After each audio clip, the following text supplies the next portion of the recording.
কিন্তু একটি কথা ভেবে তারা সন্তানকে এখানে রেখে যায় যে এখানে এলে ন্যূনতম এরা ঈমানের পরিচয় লাভ করবে, ন্যূনতম ঈমান। আরো একটি সুন্দর প্রকল্প শুনলাম, যেটি একটু আগে হযরত বলছিলেন, এবং এটি সব জায়গাতেই এই সিস্টেম চালু হয়ে গেছে। যেহেতু অনেকেই মাদ্রাসার নাম শুনলে মাথা কোচকায়, বলে ওখানে নানা রকমের সব অভিযোগ করে, যা ডা মিথ্যা কথা। এখনো পর্যন্ত কেউ প্রমাণ করতে পারেনি। আমাদের প্রাক্তন মুখ্যমন্ত্রী বুদ্ধদেব ভট্টাচার্য বলে মুসিবতে পড়ে গিয়েছিল, তার পরিণাম তো আপনারা দেখেছেন, একেবারে টেনে হিচড়ে গদি থেকে নামিয়ে দিয়েছিলেন আপনারা। যে সীমান্তবর্তী মাদ্রাসাগুলো, এটা তো সীমান্ত, উনি বলেছিলেন সীমান্তবর্তী মাদ্রাসাগুলো সন্ত্রাসের কারখানা। আপনারা মনে করে দেখুন, বামফ্রন্টের মুখ্যমন্ত্রীর কাছে এটা আশা করা যায় নাই, তবুও আল্লাহর মঞ্জুর হয়েছে। এখনো পর্যন্ত স্বরাষ্ট্রমন্ত্রী ছিলেন তখন লালকৃষ্ণ আদবানি, মনে করে দেখুন। আমি তো এই লাইনে অনেকদিন ঘুরছি, আমার অভিজ্ঞতাটা বলছি।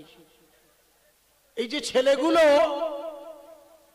যারা এই কোরআন শিখেছে, এদের দেখলেই টুপিওয়ালা দাড়িওয়ালা কত রকমের কথা বলে, অথচ এরা হলো ন্যাচারাল, এদের মধ্যে দেশপ্রেম আছে। হুব্বুল ওয়াতানে মিনাল ঈমান, এটি একটি প্রবাদ বাক্য। যদিও ইসলাম, আপনি ইতিহাস খুলে দেখবেন, ভারতের স্বাধীনতা সংগ্রামে সবচেয়ে বেশি রক্ত দিয়েছে দারুল দেওবন্দ তথা ওই সময়ের মাদ্রাসার টুপিওয়ালা আলেম উলামারা।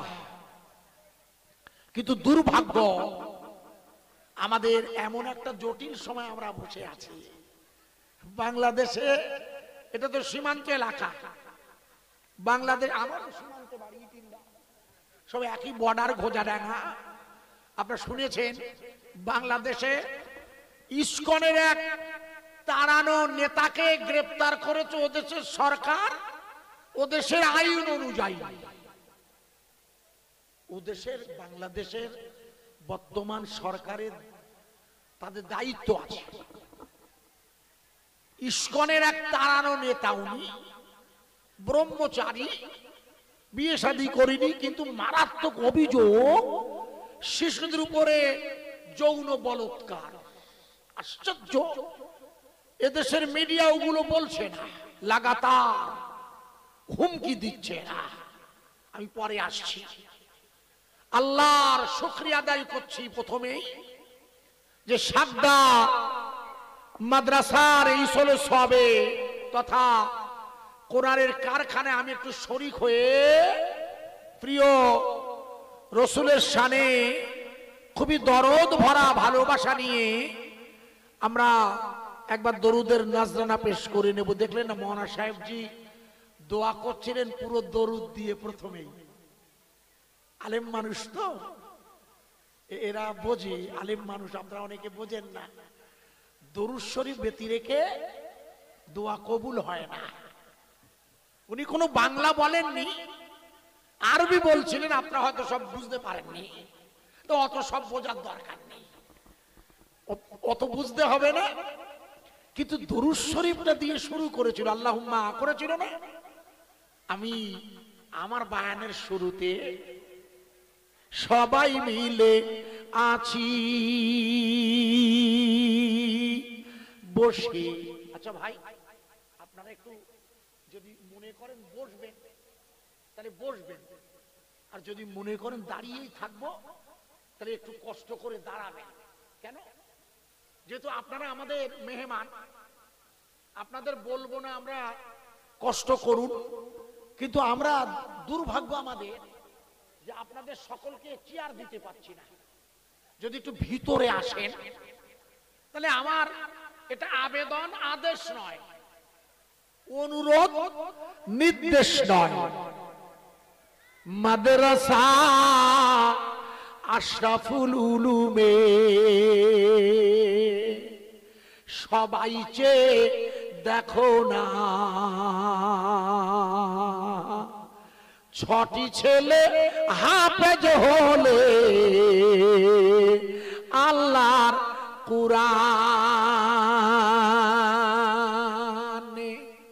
কুরআনের হাফেজেরা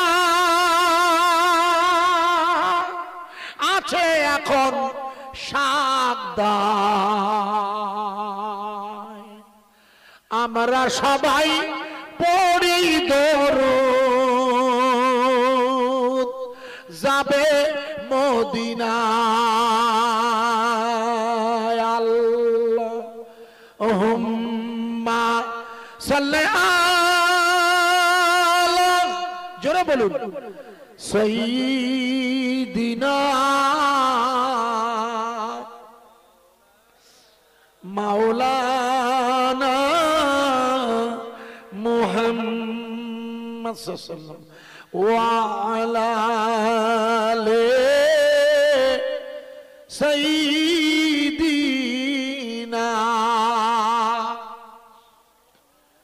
মাওলানা মুহাম্মদ সাল্লাল্লাহু আলাইহি ওয়াসাল্লাম। আউযু বিল্লাহি মিনাশ শাইতানির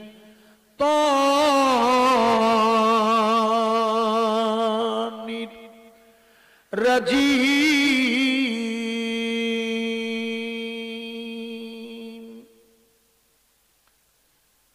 বিসমিল্লাহির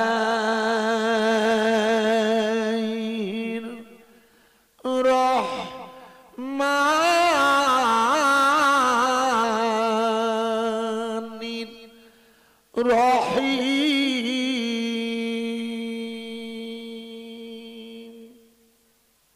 আলিফ লাম মিম। সম্মানিত আমাদের এই মাদ্রাসা সাদ্দাহা আশরাফুল উলুমের মুহতামিম, যিনি মেহনতের মধ্য দিয়ে গোটা এলাকার গ্রামবাসীর পূর্ণ সহযোগিতা নিয়ে সুন্দর দ্বিতল বিশিষ্ট, আমি এসে দেখলাম মসজিদের সাথে সাথে সুন্দর দ্বিতল এটি মাদ্রাসা, আপনাদের নিয়ামতে আল্লাহর দ্বীনের দাওয়াতের কারখানা, একেবারে সুন্দর করে শ্রীনাথপুরের পথ চলতি রাস্তার পাশে দাঁড়িয়ে আছে ইনশাআল্লাহ। এতক্ষণ ধরে আপনারা আমাদের মাদ্রাসার ছেলেদের এবং মৌলানা সাহেবজির বয়ান শুনছিলেন।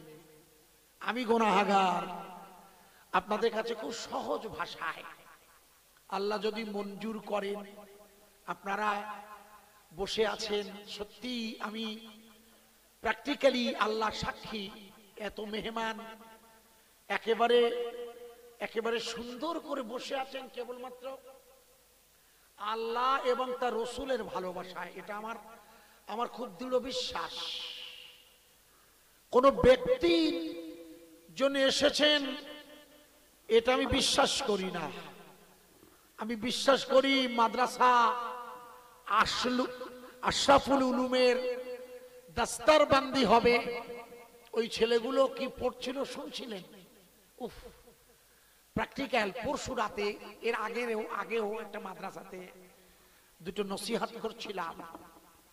তো পরশু রাতে একটা মাদ্রাসাতে, সেখানে ওই রকম গত রাতে জলসা করছি, সেটা মাদ্রাসা তবে মক্তব টাইপের। তার আগের রাতে সেখানেও ছেলেরা দস্তারবন্দি অর্থাৎ এই যে পাগড়ি প্রদান, যে ওস্তাদরা তাদের পড়ান, তারা কত মেহনত করেন আপনারা জানেন না। বিশ্বাস করুন, একটু আগে বলছিলেন না ওই যে ভাই মাইকে যে 15 লাইনের 20 লাইনের ইংরেজি বলতে গেলে এক জায়গায় দাঁড়িয়ে মুখস্থ করে অনেক সময় ভুল হয়। আমি 15 লাইন কেন, আমরা যারা এখানে বসে আছি, আমরা যারা কোরআন শরীফ পড়তে জানি, দেখবেন যে সূরা মুখস্থ আছে সেই যদি ইমামতি করতে দেয়, হঠাৎ করে সাগদা বাজারের ধারের মসজিদের এখান থেকে একটু আগে বাজারের নামাজ হবে, হঠাৎ করে আমারে দাঁড় করিয়ে দিয়েছে, আমার কথা বুঝতে পারছেন, নামাজ পড়াচ্ছি, সে শুরু আর মনে আসছে না ভাই, আমার কথা বুঝতে পারছেন না? তার মানে হলো এই কুরআনুল কারীমের যে আয়াতে কারিমা মুখস্থ রেখে নামাজ পড়ি সেটাও ভুলে যাই। আর এই ছেলেগুলোকে আল্লাহ তাদের সদরে, এটা ওরা হেফাজত করেছে কোথায়, না সদর বলা হয়, সদর, ভালো করে আমি একটু চেষ্টা করছি, সদর বলা কেন, কেন আপনি ঠিকই বলেছেন, সদর, সদর মানে হলো সিনা, সদর এটা হচ্ছে কলবের একটা পার্ট, ভালো করে শুনবেন, বাম স্তনের দুধের নিচে, ইন্না ফিল জাসাদা মুদগাতান, তোমাদের শরীরে এক টুকরা গোশ আছে প্রত্যেকে, কি নারী কি পুরুষ, এই গোশের টুকরা হচ্ছে আলা ওয়াহিয়াল কালব, ওটা হলো তোমার কলব, ওই কলবের 7টা ভাগ, কটা ভাগ আপনার মনে ওস্তাদ হুজুররা একটু শুনে নিন, এই কলবের হলো 7টা ভাগ, 7 পার্ট, এই 7টা পার্টের একটা পার্টের নাম সাদা, বোঝা যাচ্ছে কি? আল্লাহ রাসূলকে আল্লাহ বললেন না আলাম নাশরাহ লাকা সাদরা, আল্লাহ বলেছেন কুরআনুল কারীমে সূরা ইনশিরাহ, আমি হাফেজও নই কারিও নই, চেষ্টা করছি আপনাকে, আল্লাহ বলছে আলাম নাশরাহ লাকা সাদরা, সাদর, আমি কি আপনার বক্ষ বিদুরুন করি নাই, মানে আমি কি আপনার বুকটাকে চিরে ফেলিনি, আলাম নাশরাহ লাকা সাদরা ওয়া আদানা আনকা বিজরা, ওর মধ্যে যে ভারটা ছিল, ভার, একটা ভার ছিল, আমি তো ওটাকে বার করে দিইনি, কুরআনুল কারীমে বলছে আল্লাহ। তার মানে হলো যে কলবের সদরে ওরা কোরআনটা মুখস্থ রেখেছে, ওই কোরআনের মুখস্থ রাখা সদরের পাশে যে কলব আছে ওখানে ঈমান রাখতে হয়, মানে ঈমান আর কোরআন, আমার কথা বোঝা যাচ্ছে কি, হ্যাঁ না বলবেন? ঈমান আর কোরআন, কোরআনটা কি? কোরআনটা ঈমানের একটা পার্ট না, আমানতু বিল্লাহি ওয়া রাসূলিহি,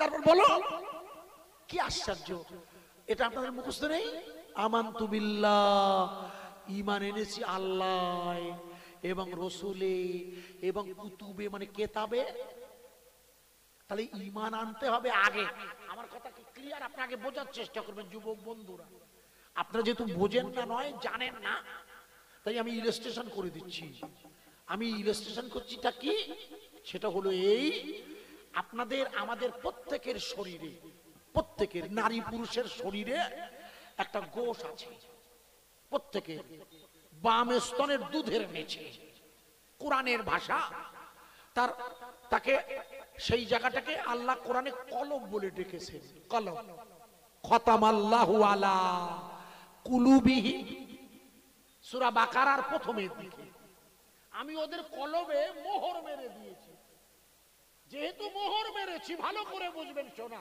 যেহেতু মোহর মেরেছি সেহেতু কোনো ঈমান ঢুকবে না, কথা বোঝা যাচ্ছে কি? কারণ ঈমানের সাথে হলো কোরআনের কুতুব কিতাব, বুঝতে হবে। এতক্ষণ ধরে ওলামারা আপনাকে দাওয়াত দিয়েছেন, আমি একটি তাবলীগী দাওয়াত আপনাদের খিদমতে পেশ করছি, ছোট করে সময়ের নজরে, আল্লাহ পাক যদি মঞ্জুর করেন ভালো করে বুঝবেন, আশা করা যায়, আমি চেষ্টা করছি মাথায় ঢোকানোর, লক্ষ্য করুন বোঝা যাবে আশা করছি আপনারা। তাহলে ওই জায়গাটা যেটাকে কলব বলা হয়, ওটা কলবটা ওই সদরের কলমের একটা পাঠ হচ্ছে সাদার, যেখানে কোরআনটা রাখা হয়েছে, 30 পারার কোরআন এখানে রাখা হয়েছে। এখানে এবার প্রশ্ন হলো, খুব ভালো করে বুঝবেন, এই যারা কোরআন মুখস্থ করেছে, ভুলে যাওয়াটা ওটা অনেক ক্ষেত্রে হয়ে যায়, ভুলে গেল সেটা কম। সাধারণত এইখানে যে কোরআনুল কারীমটা রাখা আছে, আপনারা আমায় একটু আওয়াজ দিয়ে বলবেন তো, পৃথিবীর সমস্ত শক্তি হাজার চেষ্টা করলে আল্লাহর কোরআন এটা কোন শক্তি ওই 6টা ছেলের সদর থেকে কারোর ক্ষমতা নেই বার করে নেওয়া। নারাই তো, আরে পিছন দিক থেকে দিয়েছেন, ওই মাঝখান থেকে দিয়েছেন, কারণ কোরআনের মালিককে, আরে জোরে বলুন, এখানে বসিয়ে রেখেছে কে? পৃথিবীতে যত ধর্মগ্রন্থ আছে একমাত্র কোরআনুল কারীম অপবিত্র অবস্থায় স্পর্শ করা যায় না। একটু জোরে বলবেন না। কোরআন স্পর্শ করতে গেলে কি হতে হয়? আরে পাক হতে হয়, পাক। ভালো করে শুনে নিন, কোরআন স্পর্শ করতে গেলে আপনাকে পবিত্র হতে হয়, আর পবিত্র না হলে কোরআন স্পর্শ করা যায় না। সেই জন্য আল্লাহর নিয়ামতের কালাম আমি ছোট্ট করে করে আপনাদের মাথায় দেব, তার আগে আল্লাহ পাকের কুদরতের নারা, আল্লাহর কুদরতের তাকবীর ধ্বনি গোটা এলাকায় আওয়াজ দিয়ে আমরা সব ভাই মিলে আপনাদের তাকবীর ধ্বনিটা আল্লাহর দরবারে, আল্লাহর ফেরেশতা মণ্ডলীরা, আল্লাহ নিজেই, যেহেতু আল্লাহ হাজির ও নাজির, আমার বিশ্বাস সবাই মিলে একবার আওয়াজ দেবেন তো, নারে তাকবীর। আর একটু জোরে হবে না ভাইয়া? গতকাল যখন আমি ওয়াজ করছি, গতকাল প্রথম প্রোগ্রামে 8টায় বসেছি, বৃষ্টি শুরু হচ্ছে, বৃষ্টি কাল হচ্ছিল না? আরে আপনাদের দিকে হয়েছে একটু তো, বেশি হলে আজ হতো। আরে বাবা, বেশি হলে জলসা হবে কি করে? যদি মানুষ বসতেই না পারে তাহলে প্রোগ্রামটা ক্যান্সেল করতে হতো, এটা ন্যাচারাল কথা বলছি। কিন্তু আল্লাহ পাকের শুকরিয়া, আজ সকাল থেকে সূর্যের আলো গোটা সাতদহ, যাদবপুর, কপিলেশ্বরপুর, ভেকুটিয়া, কাজদহ, আমাদের কেওটালি চারিদিকে সূর্যের আলো দিয়ে আমার আল্লাহ বুঝিয়ে দিল, আজ আমার কোরআনের কারখানায় দিনের বায়ান হবে। আমি আল্লাহ ওগো তোমায় নির্দেশ দিলাম, আমার ফেরেশতা বলছে খবরদার সাতটায় যেন পানি দিও না। আল্লাহর হুকুম হয়েছে, এই এলাকাটা আল্লাহ পাকের নিয়ামতে ভরে গিয়েছে। একটু আওয়াজ দিয়ে বলবো সবাই মিলে, নারে তাকবীর। মাদ্রাসা আশরাফুল উলুমের বাৎসরিক দস্তরবন্দির জলসা, আরো জোরে বলবেন, মাদ্রাসা আশরাফুল উলুমের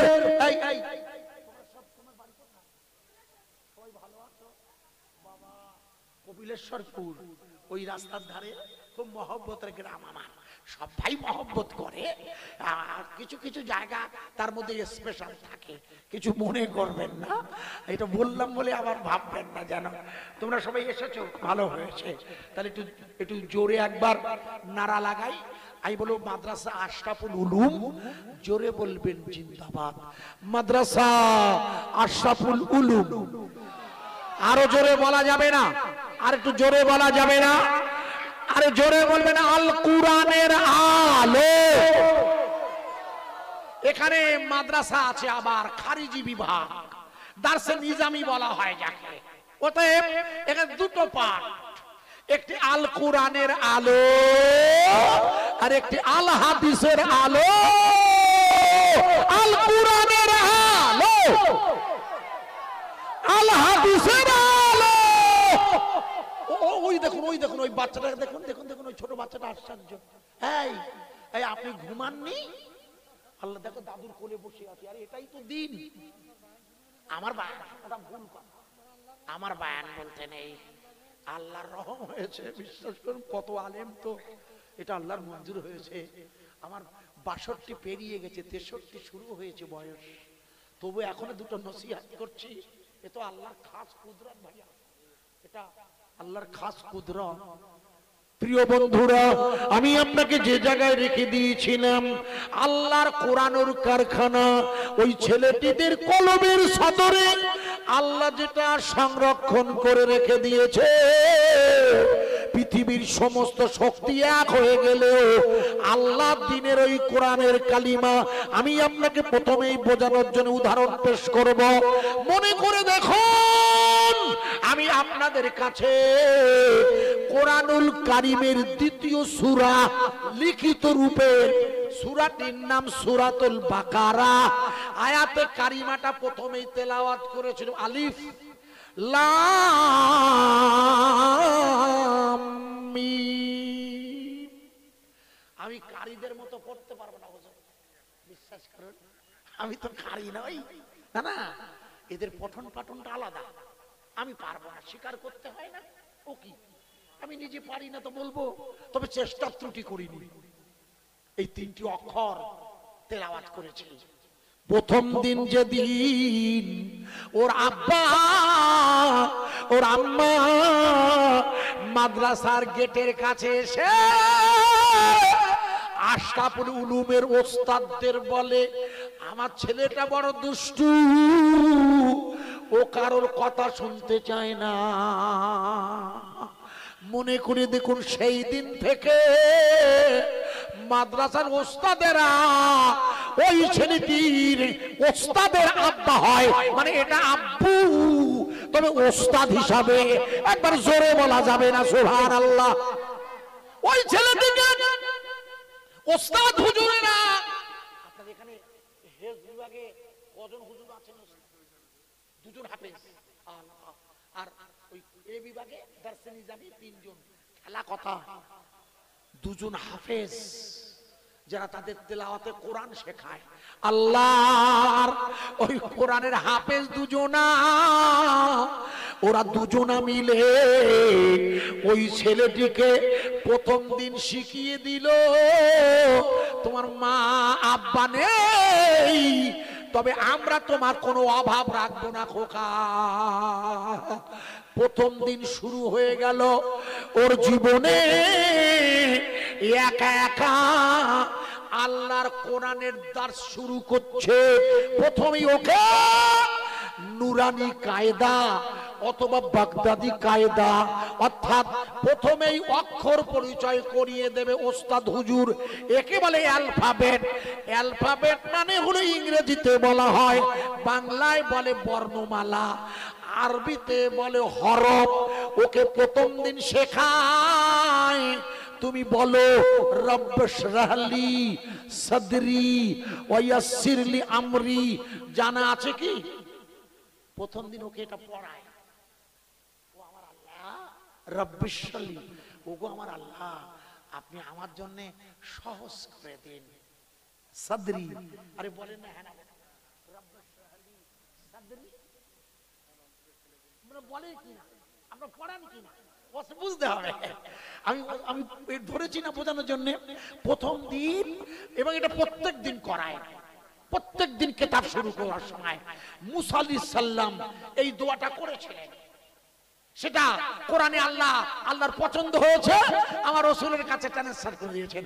আমার রাসূলকে বললে আমার মুসা এটা বলতো, রব্বি শরহলি সাদরি, ওগো আমার আল্লাহ আপনি আমার সদরটাকে প্রশস্ত করে দিন।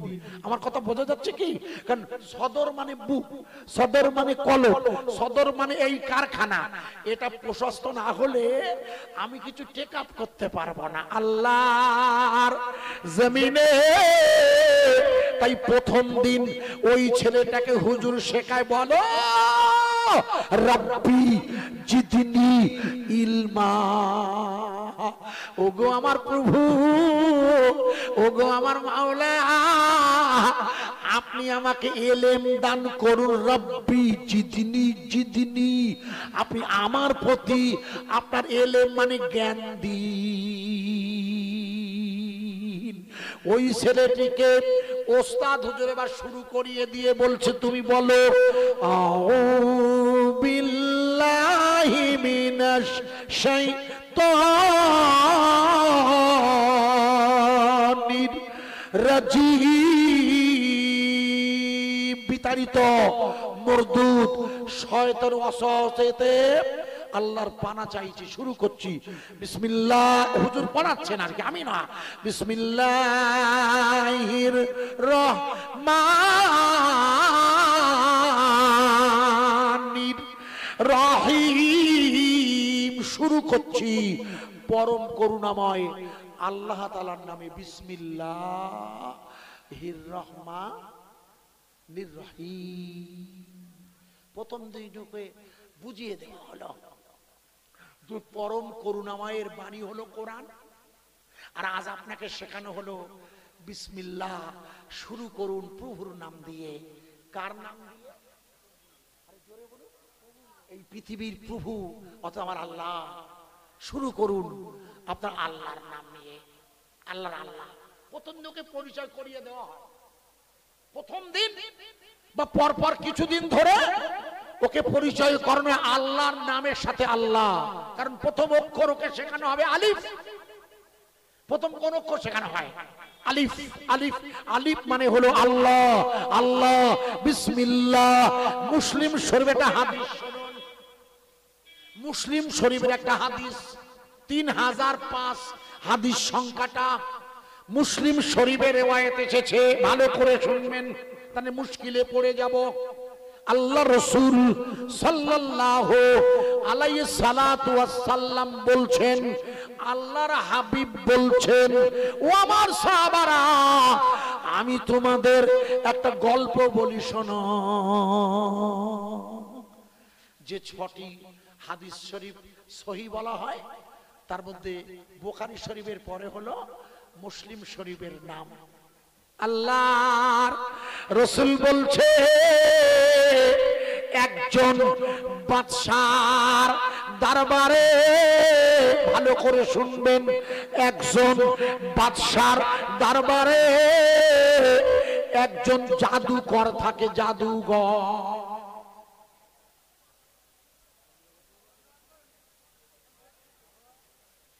আচ্ছা, আপনারা ওদিকে নজর দেবেন না, আমার দিকে তাকান।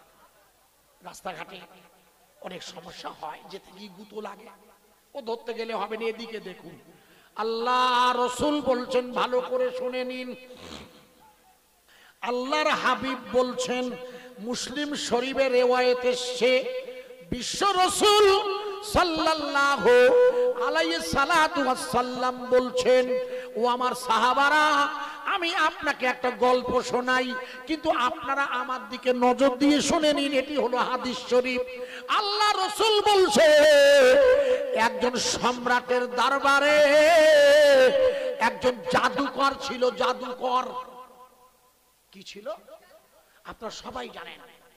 আল্লাহর নবীর জীবনে যে সমস্ত অভিযোগ এসেছে বিরোধী পক্ষের দ্বারা, তার মধ্যে একটা হচ্ছে রাসূলকে ওরা জাদুঘর বলতো, ঠিক কিনা? খুব ভালো করে বুঝবেন। নবী করিম সাল্লাল্লাহু আলাইহি সাল্লাতু ওয়াসাল্লামের বিরুদ্ধে যে সমস্ত অভিযোগ এসেছে, তার মধ্যে একটি মারাত্মক অভিযোগ হলো ওনাকে জাদুকর বলতো। কেউ বা তোমায় পাগল বলে, রসুলকে ওরা পাগল বলতেন, অসাহেবুকুম বিমাজনুন, তোমাদের সঙ্গীটা পাগল। কিন্তু শুনুন, ওরা যাকে পাগল বলতে সেই আবু জেহেল ওতবারা আল্লাহর নবী যখন কাবা শরীফে কোরআন তেলাওয়াত করতে, ওরা চুপি চুপি এই পাগলের কোরআন শরীফ পড়া শুনতে। একবার জোরে বলা যাবে না? যখন কোরআন তেলাওয়াত করতেন, এই যারাই পাগল বলতো, আবু জেহেল, ওতবা, আবু সুফিয়ান দাঁড়িয়ে দাঁড়িয়ে রসুলের কোরআন তেলাওয়াত শুনতো। আশ্চর্য! অথচ ওরা রসুলকে পাগল বলতো। নাউজুবিল্লাহ, নাউজুবিল্লাহ। আল্লাহ কোরআনে বলে দিয়েছেন ওরা আপনাকে পাগল বলছে, অসাহেবুকুম বিমাজনুন। ভারতবর্ষ থেকে মনে করে দেখুন, রাজা ভোজদেবের দরবারে যে সমস্ত রাজ জ্যোতিষী বাস করতেন ভারতবর্ষে, তার মধ্যে একটা জ্যোতিষীর নাম ছিল রতন পণ্ডিত। ইতিহাসে পড়ে দেখবেন, ভারতবর্ষের জমিনে রাজা ভোজদেবের দরবারে যে সমস্ত গণৎকার থাকতেন, তার মধ্যে একজনের নাম হচ্ছে রতন পণ্ডিত। এই রতন পণ্ডিত, কিছু ছোট করে বলছি হাদিসটার ব্যাখ্যা আর কি। এই রতন পণ্ডিত, আচ্ছা ওদিকে আপনারা নজর দেবেন না। এই রতন পণ্ডিত রাজা ভোজদেবের দরবারে থাকতেন। ইনি হলেন ওখানকার রাজ জ্যোতিষী। মনে করে দেখুন, এই রাজ জ্যোতিষী রতন পণ্ডিত একদম রাজ দরবারে এসে আল্লাহর নবীর সম্পর্কে বললেন, আমার মেয়ে বলেছে মাধব মাস মাধবাম দ্বাদশ শুক্লপক্ষ বিষ্ণু যশ সুমতিস্ব। আমার মেয়ে বলেছে এই পৃথিবীর জমিনে মাধব মাস মাধবাম, বসন্ত মাসে জন্ম নেবে একটি ছেলে, যার নাম হচ্ছে মুহাম্মাদুর রাসূলুল্লাহ সাল্লাল্লাহু আলাইহি ওয়াসাল্লাম। আপনি আমাদের রাজ দরবারের রাজ জ্যোতিষী, আপনি গিয়ে বলুন রাজা ভোজদেবের কোনো চিন্তা করার দরকার নেই, শেষ জমানার রাসূল জন্ম নিয়েছেন। মনে করে দেখুন, রাজা ভোজদেব বললে, ও রতন পণ্ডিত, আমার বড় ইচ্ছা আপনি সেই নবীর দরবারে যাবেন। উনি প্রচুর টাকা পয়সা নয়, উপঢৌকন দিয়ে আল্লাহ রসুলের দরবারে ওনাকে পাঠিয়েছিলেন। লোহিত সাগরের তীর ঘেঁষে উনি হেঁটে হেঁটে গেছিলেন। শুনে নেন, ভারতবর্ষ থেকে যখন লোহিত সাগরের তীর ঘেঁষে মক্কা শরীফে পৌঁছে গিয়েছে, তখন মক্কার গভর্নর তো আবু জেহেল। আমার কথা বোঝা যাচ্ছে কি? মক্কা শরীফে যখন গিয়েছে, ওখানকার দায়িত্ব তো আবু জেহেলের কাঁধে। বলছে আমি ভারত থেকে এসেছি। বলে কেন? বলে শুনলাম আপনাদের এখানে একটা নবী হয়েছে যিনি কোরআন তেলাওয়াত করেন, যার কোরআন শুনলে ওয়াজ বোঝা যাচ্ছে কি? হ্যাঁ না বলুন। বলে যেহেতু ডিস্টার্ব হচ্ছে তো এটা আমার জন্য হোক, তবু আপনারা শুনতে চাইছেন, ভালো। বলে আমি এসছি। বলে আপনি কোথা থেকে এসেছেন? পরিচয় দিয়ে তখন ভারতবর্ষের রাজা ভোজদেবের দরবারে চিঠি বার করে দিলেন, একটা চিঠি। সেই চিঠিটা বললে আমি হচ্ছি ভারত সরকারের, মানে তখনকার যে হিন্দুস্তান, মানে ভারতের রাজদূত। বলে আপনি এখানে এসেছেন কেন? বলে আমি একটা খোঁজ নিতে এসেছি। বলে কি খোঁজ? বলে হযরত মুহাম্মদ, আপনারা সবাই জানেন এই 2024-এর লোকসভা ভোটের আগে মোদিজিও নিজেকে ঈশ্বরের দূত বলে দাবি করেছিল। মনে করে দেখুন, ঈশ্বরের দূত বলে দাবি করে বলেছিল না যে আমিও ভগবান। তার মানে আগামী দিন উনি নিজেকে ভগবান বলে দাবি করতেন। কিন্তু আমাদের বাঁচিয়ে দিয়েছে কে? ভাগবত গীতা। ভাগবত গীতা কি বাঁচিয়েছে? রাত হয়ে গেছে, একটু শুনে নিন।